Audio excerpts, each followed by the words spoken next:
Hello and welcome back to the channel. Today we've got this Sun Blade 100. This is a Sun Microsystems workstation from the year 2001, and I've bought this just primarily to mess about with. It's not something I've looked at before, so in this video we'll just go over it and see what you think. On the front we've got a power button, floppy drive, a smart card reader, the Sun Microsystems logo in the middle, which is a bit loose and needs gluing back on. We've got a CD drive. On the back we've got the power supply. This seems like a standard ATX, a little different, which is what you will see later on in the video. 4 USBs, Ethernet, dual firewire, VGA serial, parallel point feed printer, headphone, audio input, audio output, and I'm not sure what that is, but it might be some kind of digital SPDIF, as well as 3 PCI slots.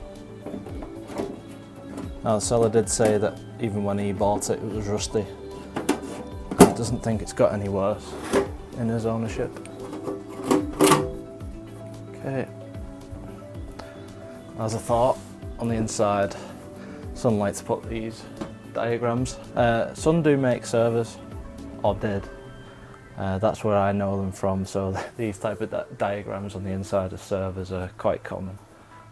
Okay, so got the main board, and then there's a slot and a riser card. At the front we've got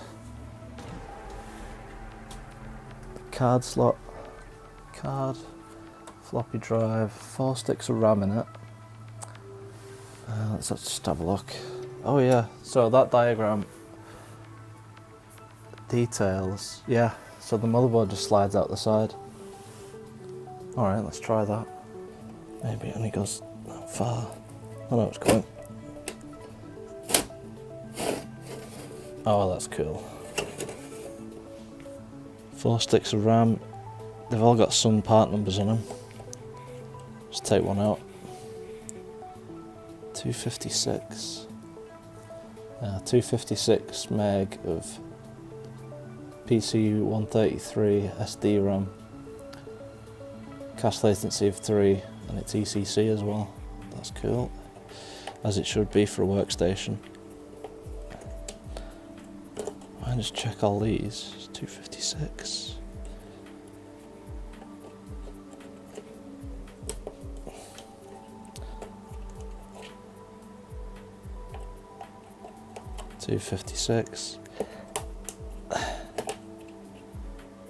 Yeah, so there's a gig of RAM in here, which for 2001 is probably pretty nice. Bit of an issue there with the board. Maybe I think it needs snapping into the back plate or something. I'll have a look at that later. Capacitors look to be in good condition, though there is some corrosion around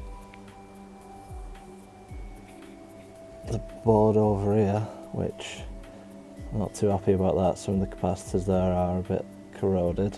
I'll have to clean that up. What can I see? An Intel chip there, which reads 21152AB. Intel, copyright 1997. ATI Rage XL chip. That's probably the VRAM for it. CMOS battery, probably a chipset. There's a number of headers and different sockets and stuff. I haven't got a clue on any of it does. And the CPU looks to be socketed and removable. Let's have a look at that.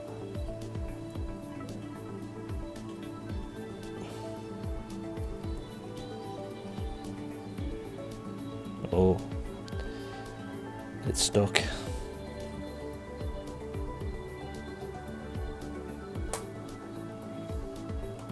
And the socket says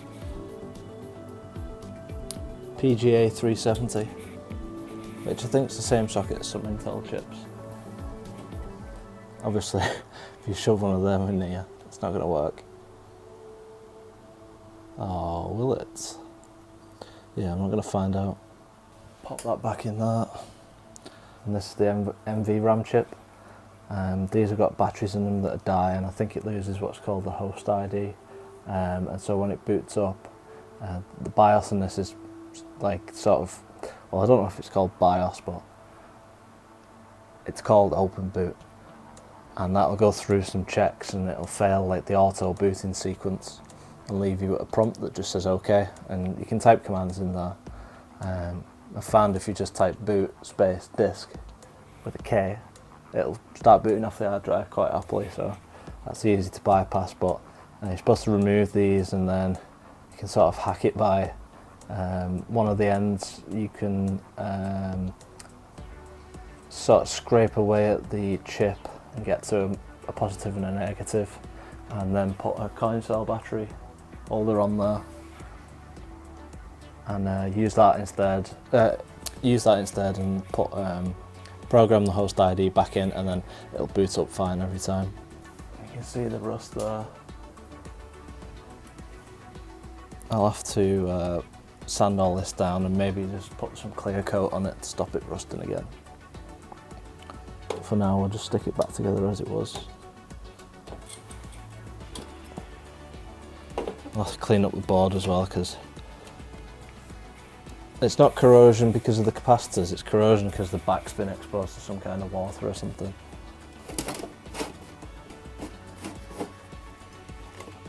This isn't the smoothest either because of that rust. Make sure it goes in right. Probably a lot easier when new. There we go. Okay. I'll slide it into the daughterboard riser thing. There we go. Oh, that's cool. We're in. Alright, so on the riser we've got 3 PCI slots. It looks like there's some headers down here. There, and then that might be another hard drive header, so you can put another hard drive in it. Other than that, I think there might be some power connectors, connector for the card reader in the front. Might be a fan connector, don't know, to be honest. In the front of the case there is the fan on the intake. And then I guess it just naturally exhausts either through power supply or this mesh at the back. If we have a look here, we can see it's got a date code of 0135, which is probably the 35th week of 2001. The disk drive is a light-on unit from June 2001. And I believe this is only a CD reader, not a writer, and it doesn't do DVD. You can see down there's a nice old logo Seagate drive, 20 gigabytes ATA. And down here, hold on a minute, there's 2 drives. Must be something else. I'll unplug these cables first though.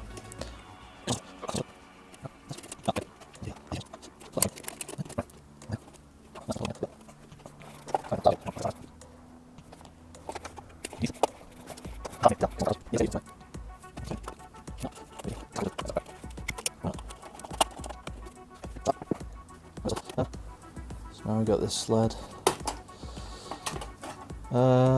Seagate Barracuda 20 gig, date code 02422, and a Western Digital 6 gig from 2000. Interesting. Power supply is a MyTac 200 watt unit. With 125 of those watts on the 5 volt and 3.3 rail. I think it's a cool system, it's a cool layout how they've used that. The fact that everything's removable like the servers. It's nice to have that on a workstation. Now I need to feed this back in. Now I do wonder what cards we can put in here other than network cards, SCSI adapters, well, external SCSI adapters and the like. Maybe you can put in a more beefy graphics card or something like that. Genuinely no idea. All I do know is when it boots up it says Sun OS 5.1 and the copyright on it is down to, well, I think it's from like 1991 to 2008, and it's got a version of Solaris on there that looks new enough, newer than 2001 in my opinion,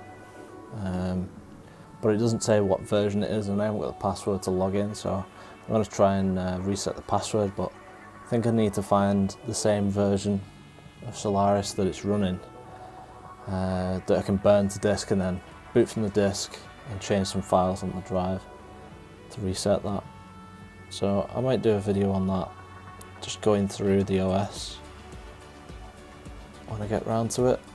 There's 3 tabs and then I think the whole front comes off.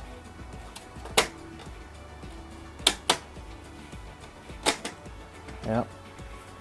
The other thing I noticed, the badge, well, the adhesive's gone on the badge, so that needs sorting out, but there we can see fan grill